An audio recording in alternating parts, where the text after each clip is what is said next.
PM किसान योजना कृषक चाषी भाई मानक पई आसला बे बहुत बड़ा खुशी खबर। अकाउंट को आसीबो 6000 टंका। फ्रेंड्स जदि आपण माने जणे जणे पीएम किसान योजनार चाषी आपण माने पीएम किसान योजनार बेनिफिट पाई आसुथिले आपणकर कोनोसी कारणवश जो पीएम किसान योजनार कोनोसी किस्ती आपण वंचित अछंती ताहले कौन कले आपण माने पीएम किसान योजनार बेनिफिट पाई परिबे, केउ माने पीएम किसान योजनार बेनिफिट पाई परिबे एवं कौन कले पाई परिबे ए वीडियो माध्यम आपण मानकु फुल विस्तृत भाव आपण को जणाई देबी। ता पूर्व वीडियो रे आपण माने गोटे लाइक कर दियंतु, व्हाट्सएप रे सांग मान सहित शेयर कर नियंतु, चैनल न करि आसिथिले चैनल को सब्सक्राइब कर नियंतु, पाखरे त्या बेल आइकन दबाई ऑल ऑप्शन कर नियंतु, जहा द्वारा आगो इबळे हेल्पफुल वीडियो अपलोड हबो सर्वप्रथम आपण माने पाई परिबे। पीएम किसान कृषकंक पई आसला खुशी खबर। अकाउंट को आसीबो 6000 टंका।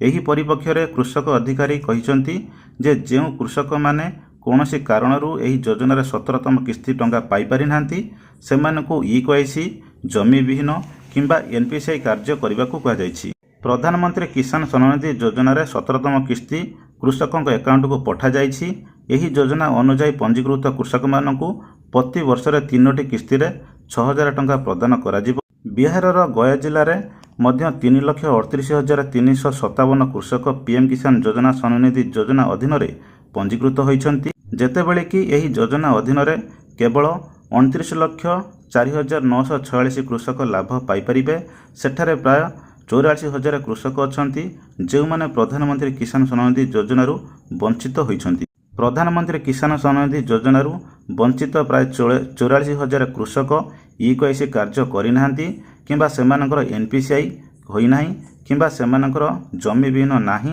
प्रधानमंत्री किसान सम्मान निधि योजना रे लाभ पाइबाकू हेले एही 3टी प्रक्रिया संपूर्ण करबाकू आवश्यक।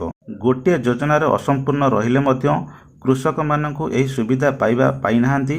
प्रत्येक पंजीकृत कृषक एही योजनार लाभ पाई परिबे कि नाही निश्चित करबाकू ईकेवाईसी शिविर को निर्देश दिया जायछि, जहा फल सेमाने भविष्य रे लाभ पाई परिबे। एथि सहित से चाषी मानक पई जे जमी मानकर जमी अधिग्रहण होई नाही डीएमए संपृक्त विभागर अधिकारी तथा ब्लॉक कृषि अधिकारी सह बैठक करिबो एवं एही योजनार लाभ खूब शीघ्र कृषक मानकू प्रदान करबाकू डीएमए निर्देश दैछंती।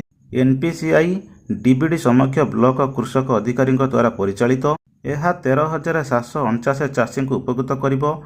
एनपीसीआई रु वंचित कृषक माने इंडियन पोस्ट पेमेंट बैंक रे एक नूतन अकाउंट खोली पारिबे, जेउथिरे बैंक अकाउंट खोलिबा मात्र ही चाषी को लाभ मिली थाए।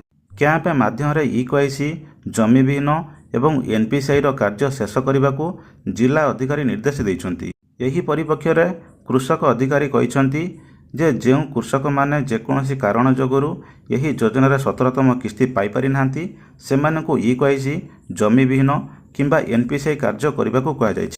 से कृषक मानकु यथाशीघ्र यही कार्य समाप्त करिया पई कहिथिले।